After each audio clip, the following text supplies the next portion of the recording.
Private healthcare services. In recent times, private healthcare facilities have become very popular. So, the private healthcare facilities have become very popular because the condition of government hospitals are quite dirty, and most of the people they prefer to go private hospital rather than government hospital.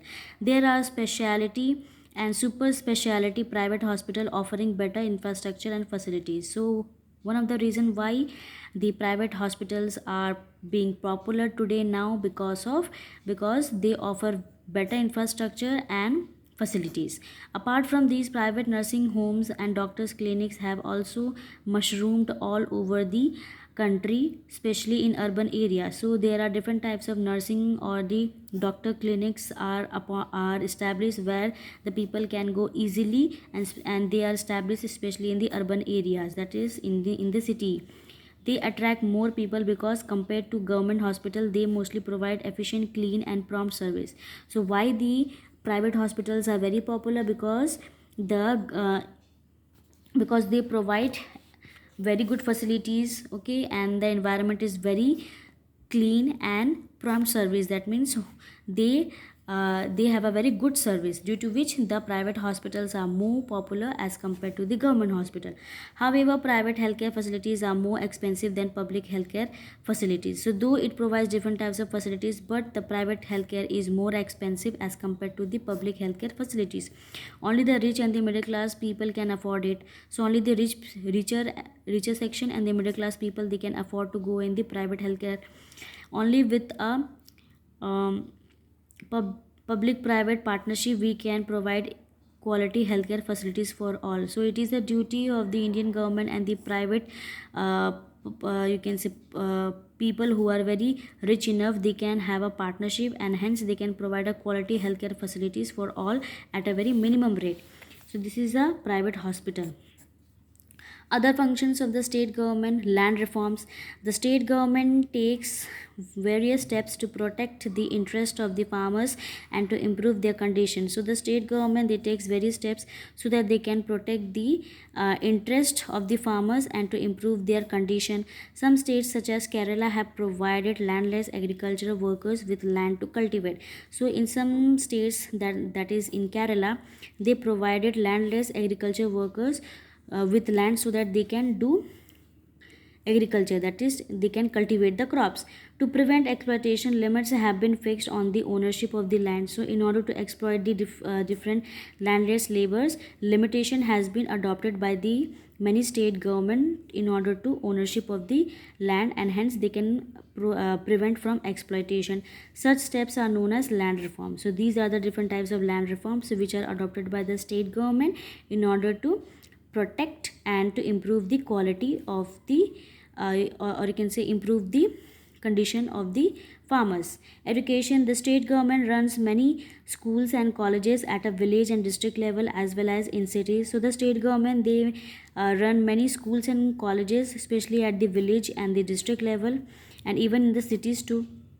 As per the Sarva Shiksha Abhiyan, that is SSA, aim to provide universal elementary education. State government are opening schools in remote areas of a state, strengthening existing school infrastructure and conducting more teacher training program. So according to Sarva Shiksha Abhiyan, they aim to provide elementary education to all the children, whether they belong to any caste, doesn't matter.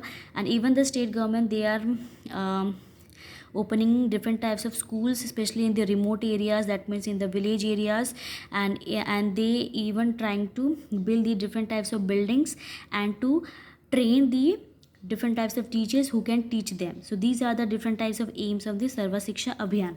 Going to school is the right of every child according to Sarva Shiksha Abhiyan. Next is right to education.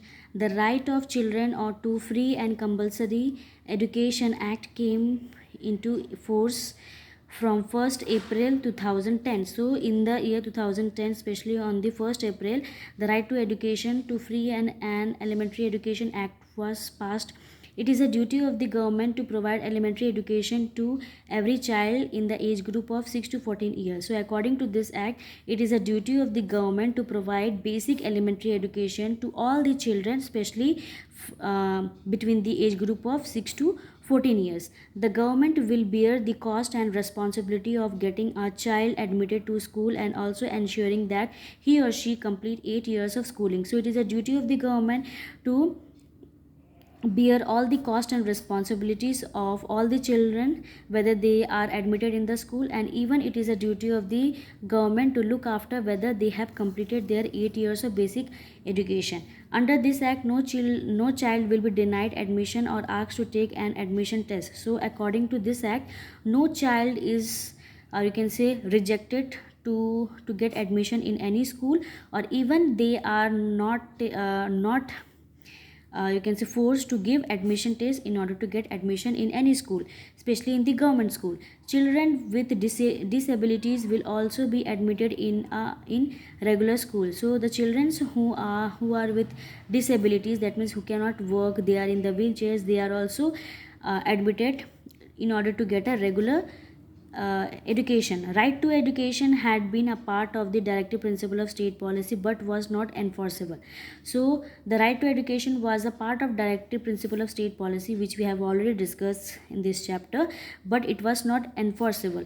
The right to education is one of the fundamental rights of the people in India. Later on, the right to education was given, or you can say made as the fundamental right, that is the basic rights of the people, especially in India.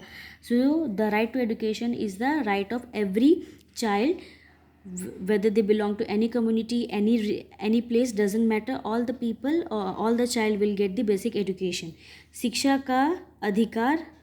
This is the logo of the Sarva Shiksha Abhiyan.